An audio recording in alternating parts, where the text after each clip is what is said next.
Kesi është një nga 20 influenceret më të njohura në Shqipëri, të paktën sipas dhënave që unë kam, por nuk është vetëm kjo.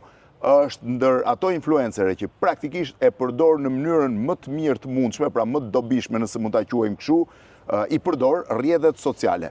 Në fakt, rrjetet sociale janë kthyer një problem shumë i madh. Unë do doja të bëja një bisedë me të për përdorimin e rrjeteve sociale, çfarë po ndodh me to, si po e transformojnë jetën tonë, edhe pak një profil të saj. Kesi çfarë ke mbaruar? Përshëndetje një herë, unë kam mbaruar juridik dhe ekonomik. Juridik dhe ekonomik, dy? Po, dhe të dy e kam bërë paralelisht, isha brezi i fundit i part-time tek njëra shkollë dhe tjetrën e kam bërë full-time. Dhe je diplomuar në të dyja? Po, kam aktualisht edhe licencën avokat, po nuk e ushtroj.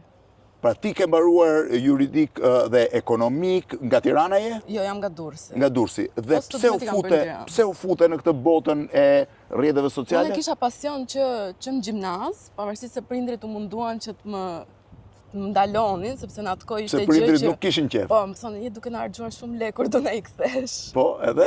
Dhe në atë moment... Po ti pse ju harxoje lekë për rrjetet sociale? Po sepse më duheshin veshje të reja, që po, kisha kontent, kishe pjesën e kontentit. Në atë kohë nuk ishin kaq të zhvilluar sa sot, ishin thjesht foto me outfite dhe në atë kohë unë mbarova Pra ti ke nisur rreth çfarë moshe? Unë kam nisur në vit të fundit të gjimnazit. Dhe çfarë bëje në atë kohë? Vetëm foto për veshje? Kisha një profil publik në Instagram dhe bëja vetëm foto veshjesh dhe fillova të komunikoja me audiencën time që në atë kohë ishte shumë e vogël.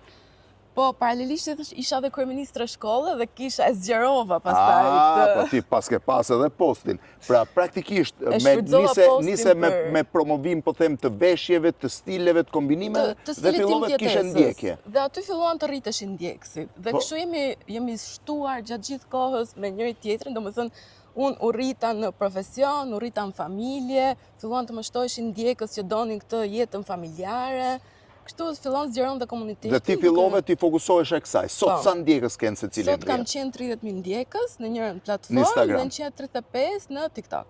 Do më thënë ti ke rreth 260.000 ndjekës në dyja rrjetet sociale, megjithatë mund të miksohen, po nëse ata miksohen aty këtu. Dhe sa postime bën në javë? Bëj pothuajse një në 2 ditë. Një në 2 ditë. Dhe janë me çfarë kontenti? Kryesisht janë kontent lifestyle, do me thënë çfarë bëju në përditshmëri, çdo material unë e përshtas me jetën, do me thënë e lidh me fëmijët, me rutinën time ditore, jeta bashkëshortore, do me thënë të gjitha kontentet unë i bëj në gjëra realisht të prekshme. Thjesht mënyra si unë ja servir njerëzve. Jep edhe këshilla? Jap këshilla deri aty ku më lejohet, pra nuk ndërhyj këto këshillat mjekësore dhe këto gjërat që nuk janë fare fusha ime. Por jap këshilla në bazë të eksperiencës ose çfarë kam kaluar unë dhe dua ta ndaj me ndjekësit që nëse unë kam bërë mirë, ata të ndjekin një rrugë të mirë, nëse unë kam bërë gabim, ata mos binë në këtë kurthim. Se ti i poston dhe gabimet? Gabimet patjetër që i postoj. Kjo është... Më thuaj një gabim që ke postuar për shembull. Se duket sikur njerëzit postojnë vetëm gjërat më të bukura. Kur isha në udhëtimin tim në Brazil, gabua me këtë orën që zoom helikopterin. Po. Kështu që e shkruajta me ndjekësit e mi që nuk do të zgjidhni asnjëherë këtë orarin e fundit, në nazuri trafiku, e humbën perëndimin, se kishim bërë ato llogarit tonë, Kështu që ky ishte një rast që më erdhi tani në mend. Po pra ti pak a shumë i ndan me ndjekësit dhe ke krijuar një lloj rutine që ndjekësit e tu të ndjekin dhe për përditshmërinë e jetës tënde. Po, dhe ata më besojnë në këto gjëra. Kush janë gjërat që ecin më shumë në postime, pra që preferohen më shumë nga ndjekësit? Gjërat që ecin më shumë janë këto gjërat e fëmijëve, domethënë lojrat argëtuese që mund t'i krijojnë fëmijëve, gatimet, si mund të sillet prindi me fëmijën, trendet e veshjeve, njerëzit duan patjetër të shohin, domethënë çfarë trendesh ka, si të vishemi në periudhën e pranverës, kush janë ngjyrat më in. A janë këto ndjekësit e tu janë vajza apo burra, domethënë meshkuj apo femra? 70% femra dhe 70% gra dhe 30% i ke meshkuj që të ndjekin. Dikur kam pas të kundërtën. E ke pas meshkuj më shumë. E më mirë, tani ke futur në rutinën tënde. Ka një diskutim her pas here se ju postoni po ashtu edhe me vajzën apo jo? Me 2 vajzat. Me 2 vajzat, fal. Me 2 vajzat. Ka njerëz që thonë që postimet me fëmijët nuk janë të mira. Unë fëmijët e mi nuk i detyroj të bëjnë këto videot.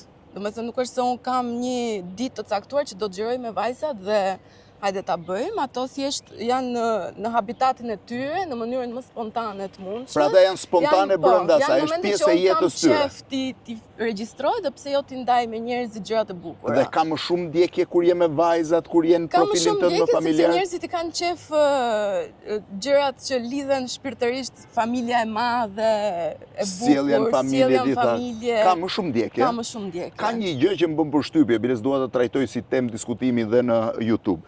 Shumica e njerëzve thonë duam gjëra serioze, kontent serioz që lidhet me gjërat dhe nga ana tjetër të gjithë shohin më shumë kontentet që lidhen me luksin, me gjërat pak më vanitoze. Sigur duket i shohin më shumë, por nëse shohim materialet serioze, edhe ato marrin një numër të caktuar ndjekësit të tipit 30.000 shikime, nuk janë pak. Imagjino një ambient me 30.000 njerëz që dëgjojnë. Kështu që ne duhet të ulim pak këto pritshmëritë. Atë thua është çështje pritshmërie dhe jo çështje. Është pritshmërie, domethënë nuk ka nevojë të shohin 200.000 njerëz videon tënd për qenë suksesshme. Sa vjet ke që merresh me pjesën e rrjeteve sociale? 7 vite. 7 vite. A fiton të ardhurar me rrjetet sociale? Tani është burimi im i vetëm i të ardhurar. Burimi vetëm, pra një njeri mund të jetojë full time me rrjetet sociale. Mund të jetojë mirë? Mund të jetojë goxha mirë, për shkak pra mbi të ardhurat normale të... Patjetër mbi të ardhurat normale, dhe kjo është një nga arsyet pse unë vendosa që të jem full time influencer pra të lije avokaten dhe të zgjidhje influencer. Pra domethënë një influencer sot, po flasim një nga të mirat, fiton më shumë se një avokat. Fiton. Po edhe lodhja se njerëzit mendojnë që rrjetet sociale është shumë i kollajshëm. Sepse ne duhet ndjekim dritën, duhet të ndajmë që në ditë të caktuara të bëjmë video të caktuar, sepse nuk mund të bësh 4-5 video në një ditë.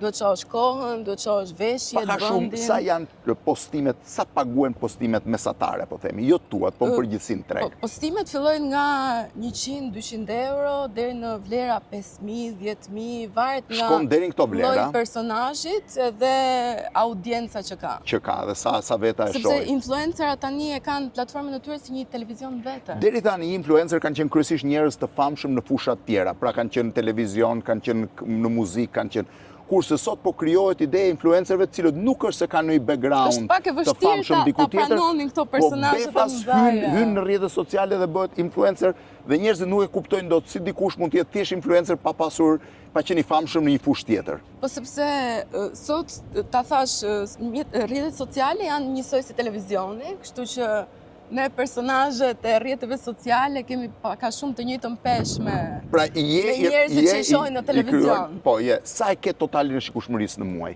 Unë kam aktualisht 14 milion. 14 milion, që është shikueshmëri shumë e mirë praktikisht. Është okej për mua. E kam vënë re në profilin tuaj kur po e shija para se të bënim intervistën, unë doja të gjej një influencer që është brenda formatit që ne konsiderojmë shqiptarët e quajnë serioz, por unë po them pak më i dobishëm. Kam parë që udhton shumë. Është pjesë e pasionit? Kjo është një mënyrë që të arratisemi nga rutina edhe... Udhton me familjen? Udhtoj kryesisht me bashkëshortin. Po gocat si merrni? Njërën nga, atë më të madhe. Se herë në fundit që ishim me të dyja, u bë kaos. Dhe ishte vështirë që të ndiqni të agjendën tuaj. Nuk e di çfarë shet në Instagram ka ato të huajshme, po është shumë e vështirë të udhtosh me dy. Ku ke udhtuar më shumë? Kush janë vendet që kanë pëlqyer më shumë? Unë kam qef vende tropikale, vende që kanë plazh. Kam heq dorë nga Europa.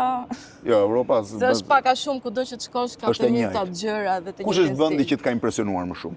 Maroku më ka impresionuar shumë, përveç stilin e jetesës, njerëzit që ishin shumë social. Po dhe Brazili që isha tani, pavarësisht se janë komplet të ndryshme me njëri tjetrin. Unë kam eksperiencat më të këqija të mundshme në Rio de Janeiro, për shembull, më është dukur një qytet shumë i mërzitshëm me ato elementet e sigurisë gjithandej. Kujdes se të vjedhin, kujdes kur të ecësh. Më shumë e ndjesia që merja kur të thonin, domethënë shoferi Uberit sa hyje në Uber thoshte kujdes kur dalësh edhe po që overall ishte ndjesi shumë e bukur, pjesa e plazheve infinite, njerëzit që ishin gjatë gjithë kohës që kërcenin. Kush është udhtimi yt i radhës? Do donim të shkonim në Tokyo, po është ky rreziku i vulkanit, kështu që po e mendoj mirë. Po në rrjetet sociale do vazhdosh me të njëjtin stil apo do ta rishikosh profilin?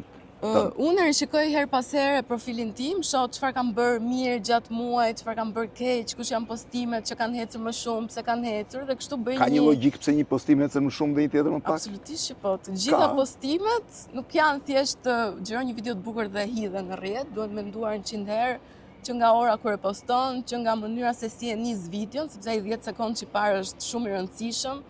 Dhe kështu të gjitha gjërat po t'i bashkosh bashk bëjnë atë matriksin perfekt. Pra dhe ky është një profesion vete, ka sekretet ti. Dhe mendoj që shoqëri që kanë bërë shkollat që t'i bëj dhe këto llogarit gjatë rrugës e influencing. Pra kisha Kejslin, e cila Kejsli Alia, e cila është një nga 20 influencerët me më shumë ndjekje, e mora sot në YouTube për një bisedë për të parë si mund t'jesh dhe influencer i shëndetshëm dhe cili është roli ose një kategori e re që ne nuk e kuptojmë dot, sidomos ata që janë dhe pak më të mëdhenj se ne, roli i influencerit. Dijeni që mund të jetë një profesion i të ardhmes. Faleminderit. Ishte kënaqësi. Faleminderit.